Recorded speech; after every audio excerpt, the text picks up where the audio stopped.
So for weeks now, we've been exploring a question: are we in a constitutional crisis? The answer is yes. But more important, that may be the wrong question. The right question to ask is, are we on the cusp of a fundamental and lasting and perhaps irrevocable transformation of American society and government? I've covered the courts for more than 2 decades and the Supreme Court for 17 years. I've never seen anything remotely like this.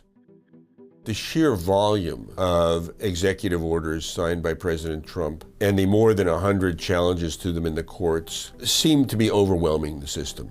Presidential administrations through history, when a trial judge tells them to do something, they have typically done it, and when they disagree, they appeal. Here we have an administration that has 2 impulses. One is to avoid complying with a judicial order, and the other is to call for the impeachment of the judge in question. That gives rise to a very unusual statement from Chief Justice John Roberts. But in some ways, the Supreme Court actually laid the groundwork for some of the actions President Trump has been taking.